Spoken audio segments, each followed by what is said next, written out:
I'm really excited to be here. And we're talking basketball first, which was your suggestion, Mike. So we're straight into the Lions den with this man. But, I've seen you handle yourself well in the past. So let's see. Maybe it'll be all hugs and kisses, or maybe it'll be quite adversarial.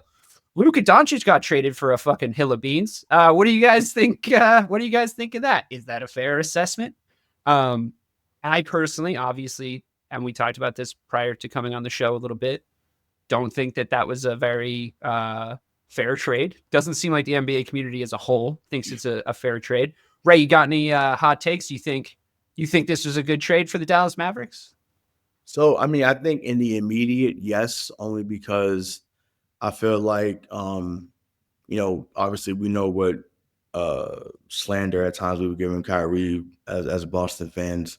But he's been a model citizen down there in Dallas.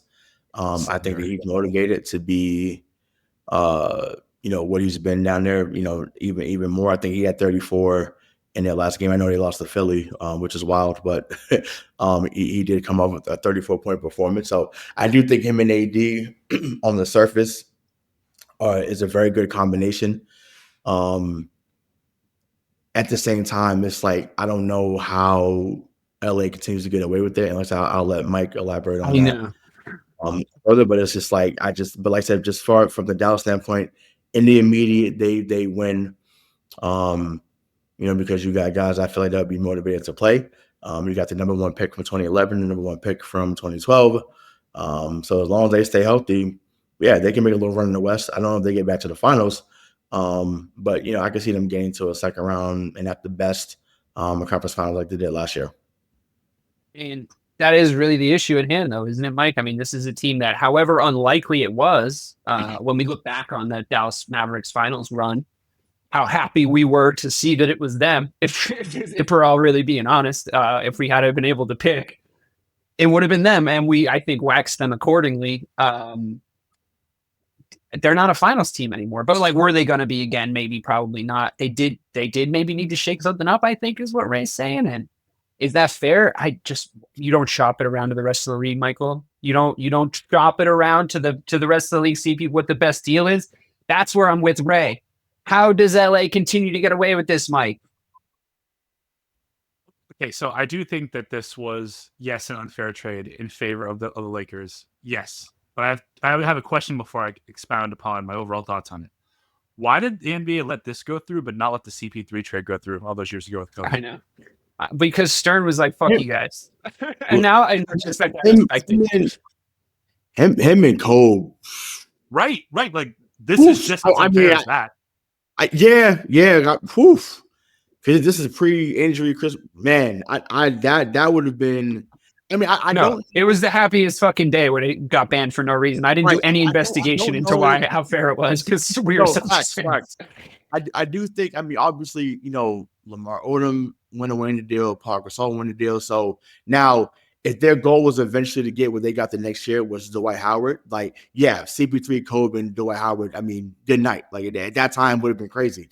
So yeah, I don't know. Maybe the owners didn't make a big enough fuss about it. I know at the time Dan Gilbert and some other smaller market teams, were upset about the deal even being spoken about. So yeah, maybe those that were in power this time around just said, hey, maybe we're in a different space, and once again they set the Lakers up, not just for the immediate but for the next 10 years. So. But in the short term, I do think that you're right. I think that this actually helps, or not helps, but Dallas is not going to have that big of a fall off, right? I do. Yeah, I think Luka, Luka's 25 years old, though. I mean, like, you're zooming out to like a 5-year window for that fall off. Like, maybe not this year. Sure, but maybe he doesn't put down the fork over the next 5 years and he's out of the league in 7. I don't know. That's the worst. But that's the worst part is you just know he's gonna get in shape in LA. Like, you just know he's gonna get in shape in LA. Like, he's gonna go down there, and like, LeBron James is like maybe the best personal trainer on earth, and he's like, all right, like, here's what we're gonna do. And I mean, honestly, like, would you be that surprised if they made a run now, like the two of them, LeBron and Luka? Yes. Would you? LeBron's 40 years old. He can't play defense with the used to, and Luka won't play defense. So. Yeah, but there was so many defensive liabilities that got them to a finals last year. Dallas. It's crazy. Like Okay. it's But like, is it good? My thing is, we keep asking, when is he going to slow down? The man just had a 30-point triple-double in New York City the other night. Well, I yeah, do he should. agree I though. just The way he don't. plays defense is bad. I'm tired of asking, when is it going to stop? No, And I'm it's not. It's going to stop not when he says, I'm done. I'm not attacking his ability to score because I would say that's getting better. He's just not playing defense to the level that he was, I'd say, in peak. He can't. He physically right. can't. But Yeah. for Dallas, you guys all saw like the sneaky move that they made yesterday too when they got Caleb Martin from Philly. Philadelphia, yeah. Mm-hmm. So like their starting five now when they're healthy is going to be Kyrie, Clay, AD, PJ Washington, Gafford with Caleb coming off the bench. That's not a it's not a bad team. It's not, and it's well rounded. Now that the scoring's going to drop, they're going to be asking Kyrie and Clay to do more than maybe they can at this point in time, but who knows? But the Lakers, I think that's going to be an offensive show. I do think LeBron is going to get Luka in shape, of course, and if he can't, and the fact that Luka just lost out on $120 million in that max contract does not get him in shape, well then it's that says all you can say about him. My last point is just add this to the list of another future Hall of Famer that LeBron is teammates with that he can't win with. Yeah, that seems unfair. Unapplied context. There's a meme I'm sure you guys have seen. It's like if Ray Allen misses that shot, the shot on the Heat that I'm talking about. Yeah. If he misses that shot, like the amount of things that are different. And if Kyrie misses that shot. Yeah, like the big three on the Heat are 1 and 3. If that happens, well, like Duncan, not even Ray Allen. If Kawhi Leonard makes some free throws, the Ray Allen one doesn't even happen. Yeah, another one I saw today was the missed games. Kyrie got missed games, played games today. He was the next victim after Joel Embiid got that meme got hot around the league where it was like missed games, made games, and it was like, holy shit, dude, that dude's fucking stealing a living. And you look at Kawhi Leonard and you're like, mm-hmm. Did you freeze? What? Please tell you what? Oh, please tell me that you saw the meme that Brady was more likely to be in the Super Bowl than Joel Embiid was to play a game. Oh my god, that's hilarious. That's wild. Trust the fucking process. Yeah, I mean, it's happening. So, dude, what's his trade value right now? What do you give up for Joel Embiid right now? Well, he's not going to Utah. He's not going to Denver. He won't play those two places. You said the Denver? Can you get a star back? Can you get a star back from Joel Embiid? Right no, I said he won't go to those places. I was about to say. I'm like, what? I'm like him and shit. I can't think of a place like wherever he goes, he's upside down in his contract value wise. Like he can't give you the value that contract calls for. It's just not. I don't know where he could go where that would happen. Golden State, can he even fit there with that deal? No, not money. They always seem to be able to figure some shit out there though. Yeah, I think they're always like, well, they'll pay the tax. They don't care. Yeah. I mean, this team has already made a couple of trades, and we'll talk about them in a minute. But I mean, if you talk to Sacramento about getting Sabonis back in the deal, I thought that was a good idea for us that Craig came up with for give up for Porzingis for Sabonis. He's good. He is. I'm saying, but I mean, I'm thinking of this. Yeah, Sabonis maybe for Embiid. Ironically, I don't know if I would give up Sabonis for Embiid. I guess they're doing a fire sale though, right? So it's like, I mean, you might be able to see it, but you get rid of Fox, Herter. Would Philadelphia have to give up more assets for them to take that trade there, or they ask them to take on a contract? Probably because I mean Jesus, how the mighty have fallen. I mean, it sucks. I mean, Philly probably had the rookie of the year, and Jerry McCain, like dude was hooping before he got hurt for the season. Yeah. So they have some pieces there. Quentin Grimes, I think they got back in the deal for Caleb Martin. Like Quentin Grimes, was a really good defender when he was in New York. I don't know what happened in Dallas, but I think if he can get back to that, like he is someone that can be a really good piece there. So, sneakily, that could be a good move for them in the future. But yeah, I mean, I'm a big Tyrese Maxey fan. I've been a big Tyrese Maxey fan. Love Maxey. So yeah, I did have moments where I thought it was going to work out there. I would move off him and Embiid if I could. I just don't know who would take him. If all right, so Jimmy Butler wants to play with Durant and Phoenix. This is a mess too. So I don't know if we could make this work, but if you could get Bradley Beal to waive his no trade clause to go to Miami for Jimmy Butler, if you're Miami, would you go after Embiid too? Because they're going to be $58 million under the cap. But you can't. So not if you're trying to win anything. Do you build that team? I would say it's. I mean, obviously it's possible because we just find out Sunday or Saturday night that anything's possible, literally. Right. I would have to say you would have to get a third team involved because Phoenix doesn't have enough pieces where you would want in return. You definitely would. You got to get a third team involved for sure. You like a fourth team because it would be Phoenix, Miami, Philly. Yeah. Ironically, maybe Dallas gets back on the phone and say, "Here's Gafford and PJ Washington in the pick, and here you go." And then it's AD and Embiid with Kyrie. But they could have gotten that. But that's still annoying because they could have gotten that with Luka. They could have gotten whatever they wanted for Luka.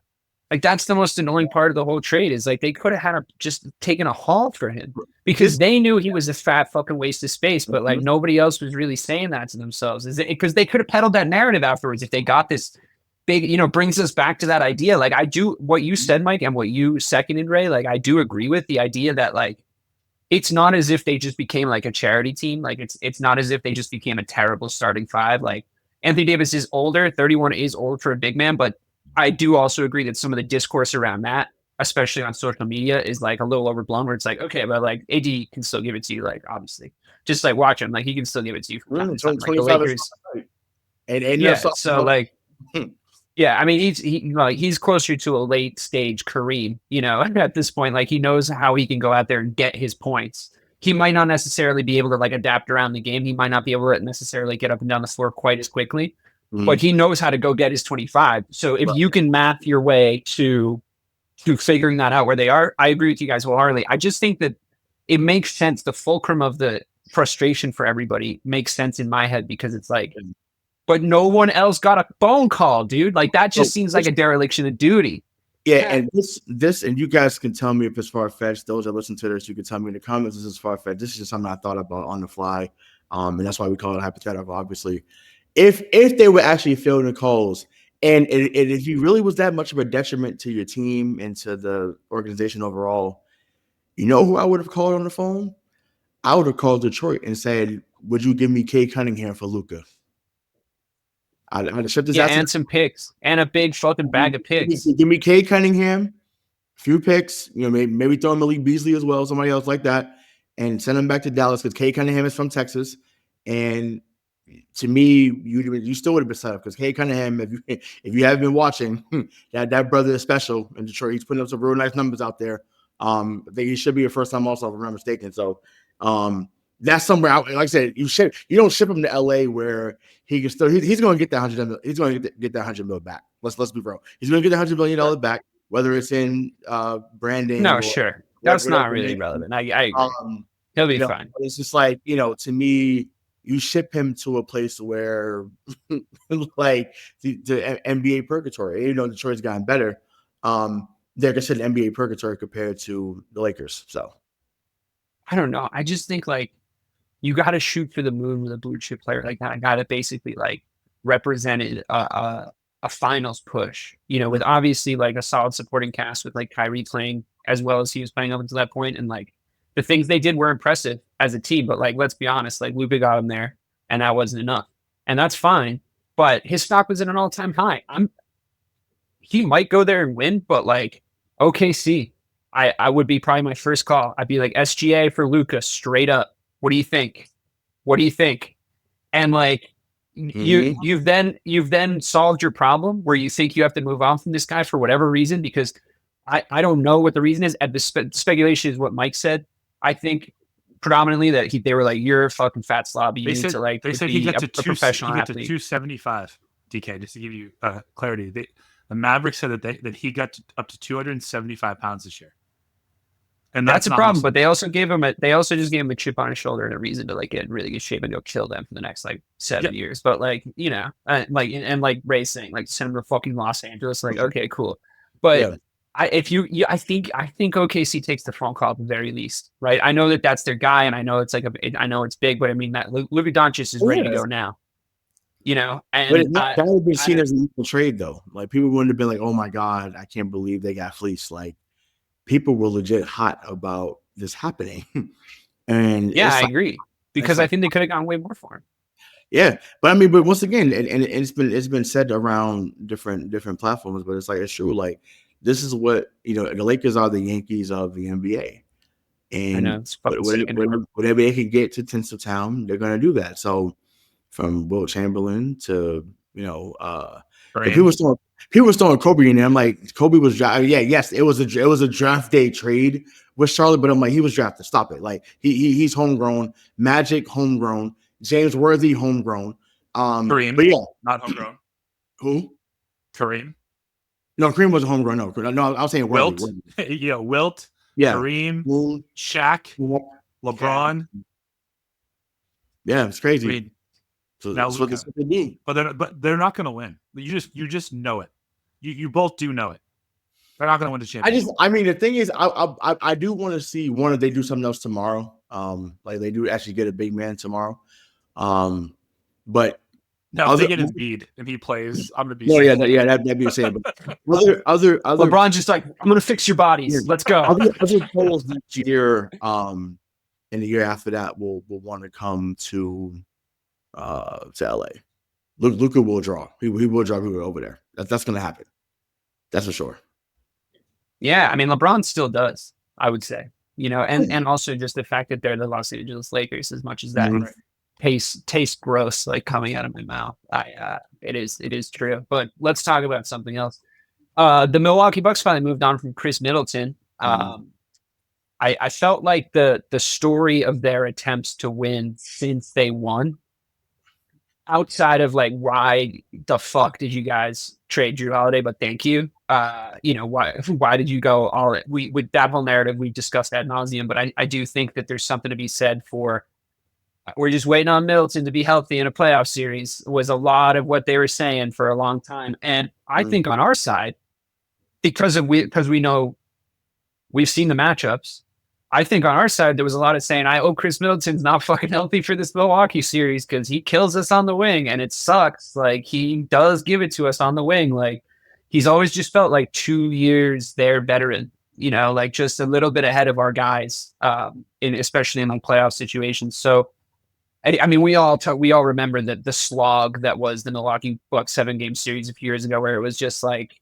I felt tired and I didn't even play in the games, and I felt fucking tired leaving that series. And pour one out for Chris Middleton, I'd say, and honestly, pour one out for Joel Embiid. Like you don't want to see these superstars, as much as these are our direct Eastern Conference rivals. You don't want to see these superstars like fucking not being able to play. I wanted to see them come up short on their own terms. That was what I was hoping for. I wanted to see Jason Tatum and Jaylen Brown to a certain extent, like the combination of the two. I wanted to see them surpass Joel Embiid and Giannis and all these guys.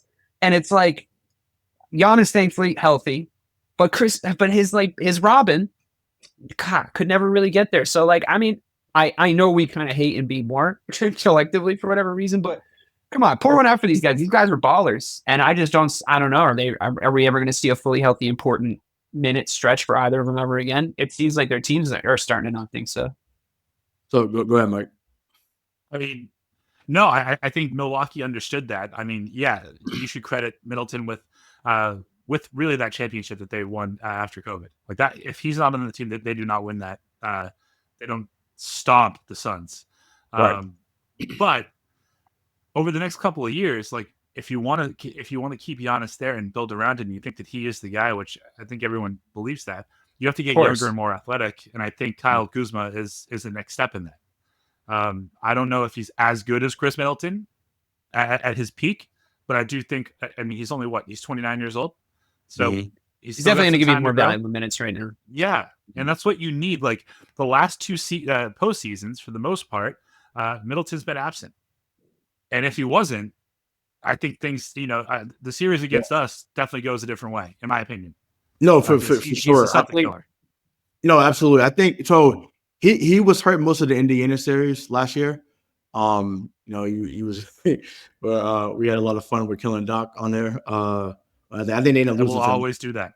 Yeah, they lost to Indiana. I mean, granted, truth be told, and people won't remember this because they ended up losing the series, but Middleton saved them from getting swept last year, actually, because Damian Lillard got hurt, Giannis was out, and then Middleton came back and went crazy in Game 4, and he helped them win Game 5 to get him back to Indiana, where they ended up losing the 6. But yeah, he had a bunch of great playoff moments. And it's like I say, he's been something killer, as we just alluded to. So yeah, Washington should do him a solid and buy him out. Like, there's no way he should be there to be the veteran mentor there. Once again, Malcolm Brogdon seems to be a guy that's okay with that. That's why when I think about it now, I'm not sure we would have won with him being the sixth man, because if you're comfortable with just being in the league and just being a mentor because you get minutes to play, like, then what are we doing? Like, I need someone in the team that has a desire to win and to kick someone's ass every